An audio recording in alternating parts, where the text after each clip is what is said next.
guys, welcome back to my YouTube channel. First of all, extremely sorry for the delay. Actually कल मैं सारे videos बना रही थी। कल मुझे सुबह के कल मुझे सुबह के 4 या 5-6 बज गए थे। लेकिन और ये वीडियो भी ऑलरेडी इस चैप्टर का भी बन चुका था, but due to some reasons by default वो वीडियो जो है वो डिलीट हो गया। एंड लिटरली बहुत बुरा लगा, बट या इट्स फाइन। तो अभी मैं फटाफट से ये वीडियो वापस बना रही हूँ। बी 20 minute 25 minute max to max ये वीडियो जाएगा एंड देन एंड हो जाएगा, और ज़्यादा कुछ इसमें है भी नहीं। तो चलो मैं स्टार्ट करती हूँ।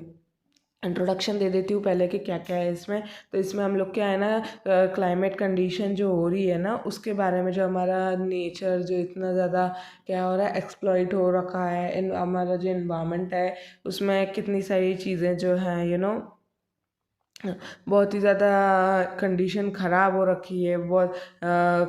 बहुत बोल सकते हैं हम लोग कि एयर वाटर सॉइल ये जो है दिन पे दिन ख़त्म, मतलब इनकी कमी दिन पे दिन होती जा रही है, कम होते जा रहे हैं, ग्लोबल वार्मिंग बढ़ती जा रही है, और भी सारी चीज़ें हैं। फिर सेशन 1 में हम पढ़ते हैं ग्रीन जॉब्स क्या है। तो ग्रीन जॉब्स ऐसी पोजीशन है ना बेटा, जो कि क्या करती हैं, जो कि इसलिए बनी है, अपने इन्वायरमेंट को प्रोटेक्ट करने के लिए बनी है और सस्टेनेबल डेवलपमेंट को सपोर्ट करने के लिए बनी है। ठीक है, ये पोजीशन जो है वो कंट्रीब्यूट करती है इन्वायरमेंट सस्टेनेबिलिटी पे, और ये प्रोटेक्ट करती है अपने इन्वायरमेंट को दूसरी हजार्डियस चीज़ों से। ठीक है, और उसको इन्वायरमेंटल फ्रेंडली बनाती है। इनका यही काम होता है, और इनका एम ही यही है कि to protect and restore the environment by supporting sustainable production and consumption practices. ठीक है, अब ग्रीन कॉलर्स कौन होते हैं? तो ग्रीन कॉलर्स वही लोग हैं जो ग्रीन जॉब्स कर रहे होते हैं। ठीक है, जो ग्रीन जॉब्स कर रहे होते हैं उनको हम लोग ग्रीन कॉलर्स बोलते हैं। ठीक है, ग्रीन कॉलर्स जैसे solar energy engineer, environmental consultant, organic farmer. ठीक है, ये सारी चीज़ें। और government and private entities like जो India ministry skill of India है ना, उन्होंने भी ग्रीन जॉब्स को बहुत हद तक प्रमोट किया है, उसकी ग्रोथ की है ना, प्रमोट किया, जैसे रिन्यूएबल एनर्जी को, एनर्जी एफिशिएंसी, वेस्ट मैनेजमेंट, इन सारी चीज़ों को। इससे क्या हुआ, इनके एफर्ट से क्या हुआ, इन्वायरमेंट फ्रेंडली एम्प्लॉयमेंट अपॉर्चुनिटी बहुत ज़्यादा जनरेट हुई। ठीक है, और साथ ही साथ सस्टेनेबल इकोनॉमिक डेवलपमेंट भी हुआ। फिर आते हैं हम लोग इसका बेनिफिट्स क्या होंगे ग्रीन जॉब्स के। तो देखो, सबसे पहले तो यही कि ये अपनी जो एनर्जी और रॉ मटेरियल है उसकी इफ़िशियंसी, यानी उसका यूज़ जो है वो बढ़ा देता है, और ग्रीन हाउस गैस इमिशंस को जो है वो कम करता है, और water and pollution waste and जो पॉल्यूशन है उसको कंट्रोल करता है, और प्रोटेक्ट एंड रीस्टोर करता है इकोसिस्टम को, और सपोर्ट करता है कि जो भी क्लाइमेट चेंज अभी चल रहा है ना, तो उसमें अडॉप्शन हम लोग ले लें बहुत ही जल्द। ठीक है, अब हम लोग अलग अलग जॉब देखते हैं अलग अलग सेक्टर में। तो ग्रीन जॉब्स इन एग्रीकल्चर में क्या है, तो देखो कैसी है उसमें। तो इसमें हम लोग ऑर्गेनिक गार्डनिंग, ऑर्गेनिक फार्मिंग कर सकते हैं, जिसमें हम लोग जो प्लांट्स और क्रॉप्स है उसको ग्रो करते हैं एक इन्वायरमेंट फ्रेंडली वे में। ठीक है, जिसमें हम लोग टॉक्सिक सब्सटेंस जैसे पेस्टिसाइड्स और फर्टिलाइजर्स का नहीं यूज़ करते हैं, और जिससे क्या होता है, वाटर पॉल्यूशन नहीं होता है, सॉइल की कंटामिनेशन बनी रहती है, और कोई केमिकल सॉइल में नहीं जाता है। ठीक है, और इसमें क्या होता है ना, ऑर्गेनिक मेथड ऑफ गार्डनिंग होती है, जिससे क्या होता है, हमारे जो इंसेक्ट्स, बर्ड्स, जो ये सारी चीज़ें हैं ना, वो उनकी डेथ भी नहीं होती, और हमारा इकोसिस्टम एक बहुत ही अच्छे से बना रहता है, और फ्रूट्स और वेजिटेबल हमको केमिकल फ्री खाने के मिल सकते हैं। फिर फार्मर कोऑपरेटिव्स क्या था? तो फार्मर कोऑपरेटिव्स जो है ना, ये एक स्मॉल ग्रुप्स था फार्मर का, जो कि बनाया गया था उन्होंने खुद ने ही, ताकि वो एक दूसरे की हेल्प कर सके, और फार्मर्स का लाइवलीहुड बना सके। ठीक है, और इन्हीं ग्रुप्स को हम लोग फार्मर इंटरेस्ट ग्रुप्स बोलते हैं। ठीक है, इससे उनकी लाइवलीहुड इम्प्रूव हुई थी और जो एग्रीकल्चर रिस्क है वो कम हुआ था। और यही ग्रुप्स जब वो बड़े बन गए तब वो बन गए फार्मर प्रोड्यूसर ऑर्गेनाइजेशन। ठीक है, इसमें ये लोग क्या करते थे, इसमें ये लोग अब ये बड़ा ग्रुप बन गया ना, तो इसमें ये लोग ना डिस्कस करते थे और नॉलेज शेयर करते थे। ठीक है, यही सारी चीज़ें इसमें होती थी।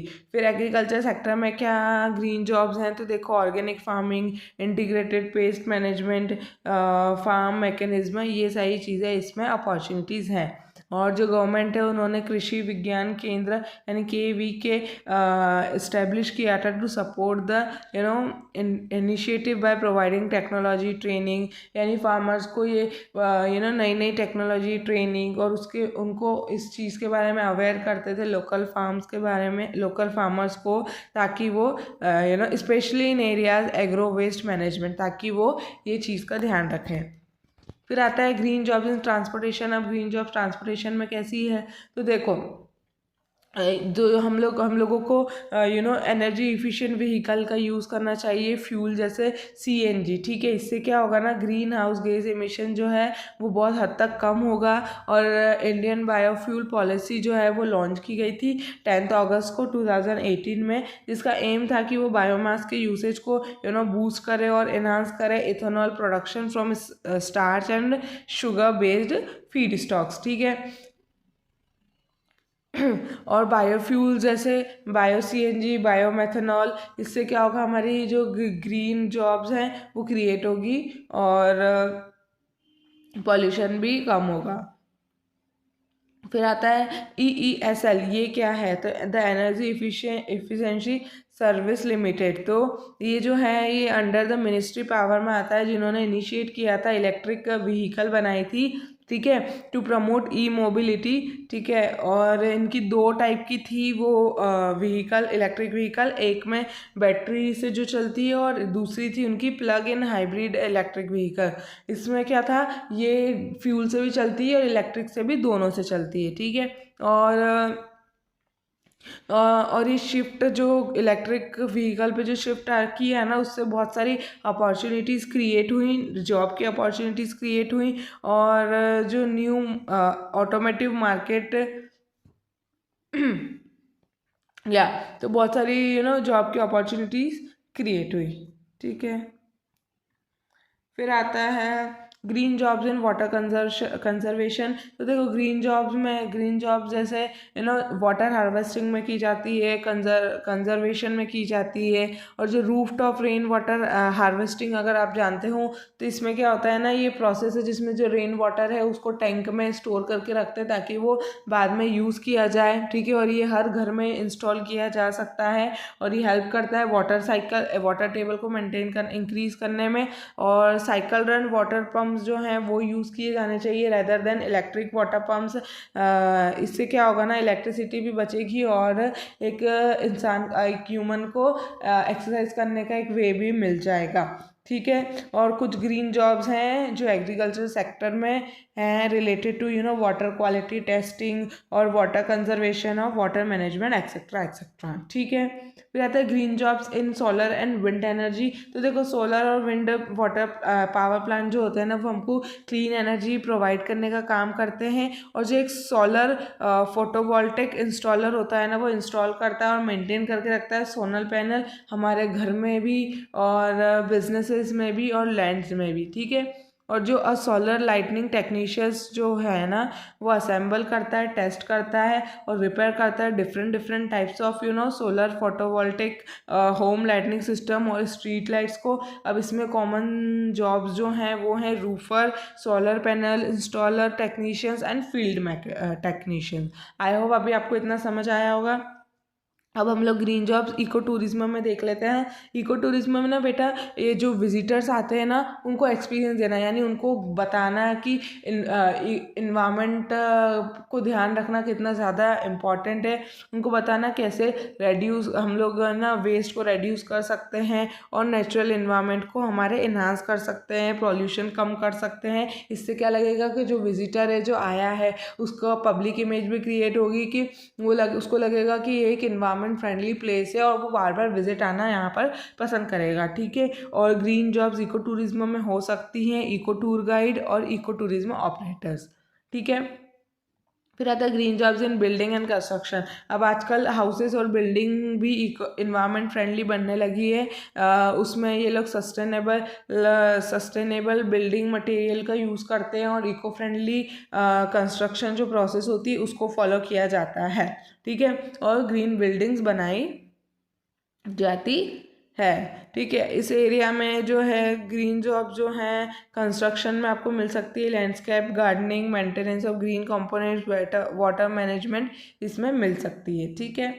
फिर आता है green jobs in solid waste management. तो सॉलिड वेस्ट क्या है, जो कि factories, industries, agriculture, constitution, public service, mining activities, इन सब से आता है।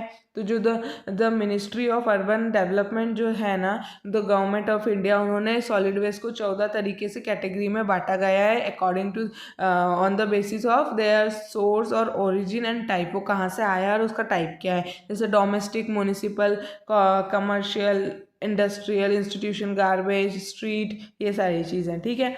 और जो सॉलिड वेस्ट मैनेजमेंट है उसमें आ जाता है, देखो कैसे मैनेज किया जाता है। तो उसको पहले कलेक्ट किया जाता है, सेग्रीगेट किया जाता है, देन ट्रांसपोर्टेशन करते हैं, उसको थोड़ा प्रोसेस करते हैं, देन उसको वेस्ट को डिस्पोज किया जाता है। अब इससे रिलेटेड जॉब मिल सकती है, जैसे waste recycling, solid waste management, water reduction, waste reduction, waste auditing, ठीक है। अब आता है हमारा green jobs in appropriate technology. तो देखो appropriate technology small scale technology होती है जो कि इन्वायरमेंट फ्रेंडली होती है और लोकल नीड्स के लिए सूटेबल होती है, ठीक है। जैसे एग्जांपल के लिए बाइक पावर्ड और बोल सकते हैं हैंड पावर्ड वाटर पंप्स, ठीक है, solar lamps, street light, solar building, etcetera etcetera, ये सिंपलेस्ट टेक्नोलॉजी होती है ना, ठीक है। और इसमें ग्रीन जॉब्स जो हैं वो हैं एरिया में आ जाएगी, जैसे biogas production, water treatment, filtration, farm mechanisation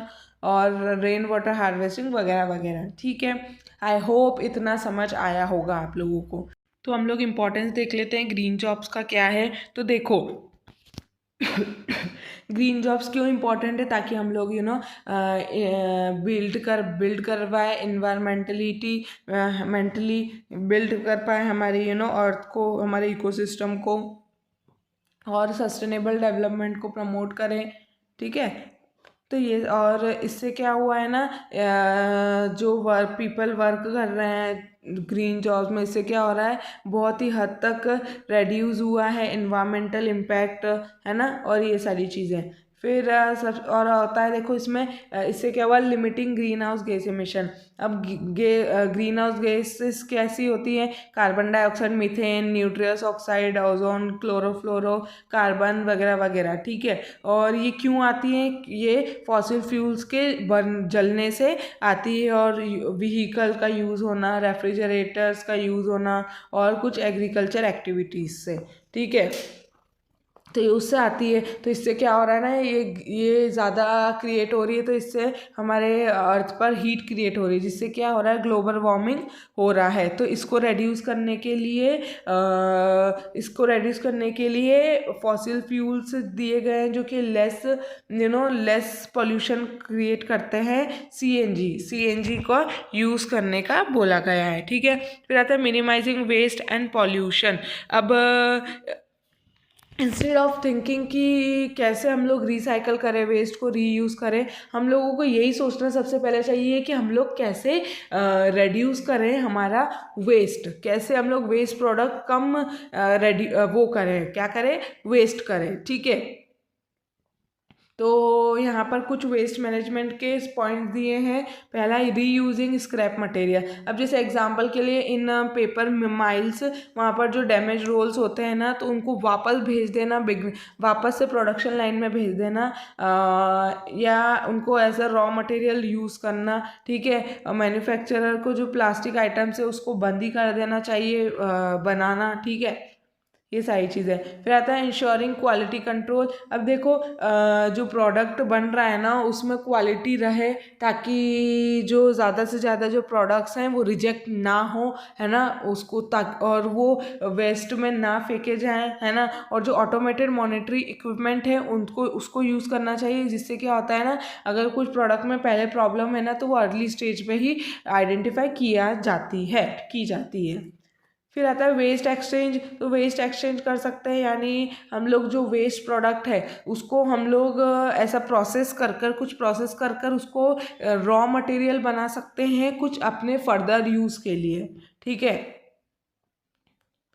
फिर आता है मैनेजिंग ई वेस्ट। अब देखो टेक्नोलॉजी तो बढ़ता जा रहा है, लेकिन अब ई वेस्ट भी तो बढ़ता जा रहा है, ठीक है। जो ई वेस्ट जैसे old phone, mobiles, laptops, television, ये सब कुछ बढ़ता जा रहा है, और ये बहुत ज़रूरी है कि सस्टेनेबल डेवलपमेंट हो, तो इसका भी रिसाइकलिंग ई वेस्ट का भी कुछ करना चाहिए, ठीक है। कहता है use of eco friendly material का यूज़ करो, ठीक है। जैसे साइंटिस्ट ने बहुत सारी मटेरियल जैसे डिस्कवर्ड की हैं, जैसे बनाना लीफ पेपर प्लेट्स, जो कि बहुत इजीली डिस्पोजेबल होते हैं और अवेलेबल भी हैं मार्केट में, ठीक है। और इसका यूज़ हमको इनकरेज करना चाहिए। फिर आता है प्रोटेक्टिंग एंड रीस्टोरिंग इकोसिस्टम। अब देखो इकोसिस्टम क्या है, इकोसिस्टम ऐसा सिस्टम है जिसमें living things, non living things रहते हैं साथ में और इंटरेक्ट करते हैं और एक दूसरे को सपोर्ट करते हैं। लिविंग थिंग्स में क्या क्या आ गया, प्लांट, एनिमल्स, ह्यूमंस, और नॉन लिविंग थिंग्स में आ गया एयर, वाटर, सॉइल, ठीक है। ये सारे चीज़ें आ गए, तो इकोसिस्टम हमारा यही इन सब से मिलकर ही बना है, ठीक है। और इसमें हम लोग क्या बोल सकते हैं, ह्यूमन एक्टिविटीज़ की वजह से जो ट्रीज़ हैं जो काटे जा रहे हैं, तो बहुत ही ज़्यादा डिस्ट्रक्शन हो गया है इकोसिस्टम में, और उसी की वजह से क्लाइमेट चेंज भी हो रहा है, नेचुरल डिज़ास्टर्स आ रहे हैं, और ये डिफ़िकल्ट हो गया है लिविंग बींग्स का यहाँ पर सर्वाइव करना, ठीक है। तो अब हम लोग उसको कैसे हमारे इकोसिस्टम को प्रोटेक्ट करें, रीस्टोर करें, है ना, और कुछ नेचुरल सॉल्यूशंस निकालें, तो हम लोग कर सकते हैं ज़्यादा से ज़्यादा ट्रीज़ लगाएं, ठीक है। और फॉरेस्ट एंड वेजिटेशन, ये जैसे मैंने बताया स्लोप ताकि बना रहे, जो जिससे क्या कम होगा, लैंडस्लाइड का रिस्क कम होगा, वेटलैंड जो है उससे फ्लड जो है वो कंट्रोल होगी, ठीक है। हम लोगों को फॉरेस्ट कम काटने चाहिए, ठीक है। ये सारी चीज़ें है इसमें। फिर आता है adapting to the effect of climate change, यानी अब देखो एक्सप्लॉयटेशन और हमारे इन्वायरमेंट का एक्सप्लॉयटेशन तो बहुत हद तक हो चुका है, ठीक है, बहुत आगे बढ़ चुका है, तो इट्स टाइम, और ग्लोबल वार्मिंग भी बहुत ही ज़्यादा दिन पे दिन बढ़ती जा रही है, ठीक है। तो हम लोग ध्यान तो रख रहे हैं, लेकिन हम लोगों को क्या करना चाहिए, जो क्लाइमेट चेंजेस आ रहे हैं ना उसी को अडॉप्ट कर लेना चाहिए, उसी में रहने की अब आदत डालनी चाहिए, ठीक है, क्योंकि डैमेज ऑलरेडी डन हो चुका है, ठीक है। तो हमको हमको ट्राई करना चाहिए कि हम न्यू क्लाइमेटिक कंडीशंस में रहना सीखें। जैसे एग्जांपल में अगर वेदर फोरकास्टिंग में आया है कि कम बारिश होगी, तो फार्मर्स को ऐसी क्रॉप्स उगानी चाहिए जिसमें पानी का कम यूज़ हो या पानी का यूज़ ना हो, ठीक है। फिर आता है गवर्नमेंट ऑफ इंडिया ने national action plan on climate change launch किया था जून 2008 में, जिसमें एड्रेस किया था क्लाइमेट चेंज को, और 8 मिशंस बनाए गए थे, ताकि वो मिशंस किस पे फोकस किए गए थे, solar energy, energy efficiency, habitat, water, Himalayas ecosystem वगैरह वगैरह में, ठीक है। और इस प्लान का क्या एम था कि वो गैस इमिशंस को कम करे, और जो चेंज हुआ है, जो इम्पैक्ट आया क्लाइमेट चेंज पे, वो अडॉप्ट करें, ठीक है। और फॉरेस्ट, वाटर रिसोर्सेस और एग्रीकल्चर पे भी जो भी चेंज आया है उसे वो अडॉप्ट करने की ट्राई करें, ठीक है। तो ये इतना ही था, छोटू सा चैप्टर था, जल्दी से ख़त्म हो गया, ठीक है। अब हमारे क्या आएंगे, थोड़े ही घंटे में आपका सैम्पल पेपर आने वाला है, ठीक है। और देन PYQs 100+ PYQs आने वाले हैं, पार्ट ए के भी और पार्ट बी के भी, और कुछ इंपॉर्टेंट टॉपिक्स भी आने वाले हैं, ठीक है। चलो मिलते हैं नेक्स्ट वीडियो में, जब तक के लिए thank you so much for watching, bye bye.